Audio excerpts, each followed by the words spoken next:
है welcome friends, आप सभी का स्वागत है हमारे यूट्यूब चैनल FOS यानी कि फंडामेंटल ऑफ स्टॉक में। दोस्तों चैनल को लाइक और सब्सक्राइब ज़रूर कर दीजिएगा। दोस्तों आज हम लोग बात करने वाले हैं अशोक लीलैंड लिमिटेड के बारे में। इस स्टॉक्स का हम लोग पूरा फंडामेंटल एनालिसिस करेंगे और देखेंगे कि क्या इस स्टॉक्स में अभी हम लोग को बाइंग का अपॉर्चुनिटी मिल रहा है या फिर नहीं मिल रहा है। दोस्तों इसके Q1 का रिजल्ट भी आ चुका है, तो Q1 रिजल्ट का भी हम लोग पूरा एनालिसिस करके देख लेते हैं। तो चलिए दोस्तों देरी ना करते हुए फटाफट शुरू करते हैं। दोस्तों हम लोग यहाँ देख सकते हैं कि हम लोग अशोक लीलैंड के आपका क्वार्टरली सेक्शन पे आ चुके हैं और यहाँ पर हम लोग इसका डाटा का पूरा एनालिसिस कर लेते हैं। नेट सेल्स का अगर बात करें तो कंपनी का जो पिछले क्वार्टर में नेट सेल्स था वो था आपका 9,691 करोड़ का, और इस क्वार्टर जून के क्वार्टर में आया है आपका 10,681 करोड़ का। तो दोस्तों सेल्स में यहाँ पर एक अच्छा खासा इंप्रूवमेंट हम लोग को देखने को मिल रहा है। आगे एक्सपेंडिचर का बात करें दोस्तों तो रॉ मटेरियल देख सकते हैं। दोस्तों पिछले क्वार्टर में था 6,147 करोड़ का रॉ मटेरियल खर्च हुआ था, इस बार खर्च हुआ है 6,569 करोड़ का। तो एम्प्लॉय कॉस्ट दोस्तों पिछले क्वार्टर में आपका था 854 करोड़ का और इस बार है 955 करोड़ का।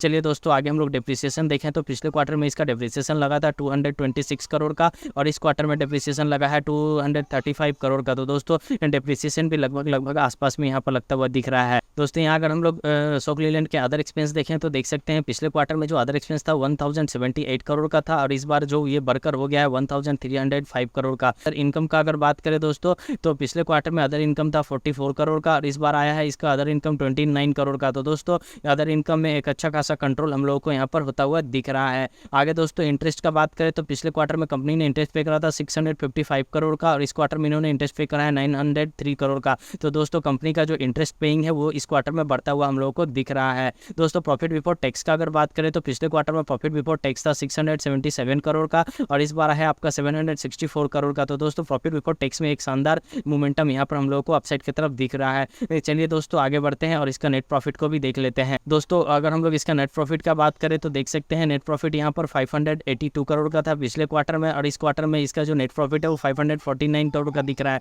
तो दोस्तों ओवरऑल अगर हम लोग बात करें अशोक लीलैंड का क्वार्टर वाइज रिजल्ट का तो जून का रिजल्ट आ चुका है। रिजल्ट का हम लोगों ने एनालिसिस भी देखा कि किस डाटा में क्या बढ़ोतरी हुआ है, किस में क्या कमी हुआ है। लेकिन दोस्तों अगर ओवरऑल अगर हम लोग नेट प्रॉफिट देखें तो यहाँ पर देख सकते हैं कि नेट प्रॉफिट यहाँ पर पिछले क्वार्टर के मुकाबले गिरता हुआ दिख रहा है और रिसेंट क्वार्टर से भी अगर कंपेयर करें तो वहाँ से भी इसका जो है एक शानदार फॉल दिख रहा है। तो दोस्तों हम लोग ओवरऑल बोल सकते हैं कि अशोक लीलैंड का जो रिजल्ट आया है क्वार्टरली उसमें एक गिरावट देखने को हम लोग को मिला है। चलिए दोस्तों इसके साथ साथ और भी डाटा का एनालिसिस हम लोग कर लेते हैं। दोस्तों यहाँ पर अगर हम लोग इसका रेवेन्यू ग्राफ को देखें तो देख सकते हैं दोस्तों कि रेवेन्यू ग्राफ में एक 2020 से लेकर 2024 के बीच में प्रत्येक साल इसका रेवेन्यू जो है वो अपसाइड की तरफ मोमेंटम करता हुआ दिख रहा है। मतलब हर साल इसका जो रेवेन्यू है वो बढ़ोतरी के साथ ही बंद होता दिख रहा है। तो दोस्तों नो डाउट ये जो स्टॉक है एक शानदार स्टॉक है, इसका रेवेन्यू भी अच्छा है। हाँ रिजल्ट में क्या है कि अभी इसका जो रिजल्ट है वो थोड़ा सा खराब आया है। तो शेयर होल्डिंग पैटर्न को भी देख लेते हैं। शेयर होल्डिंग का बात करें तो 51.52% का प्रमोटर के पास इसमें होल्डिंग बना हुआ है। FII का होल्डिंग 22.03% है, DI का 14.19% है।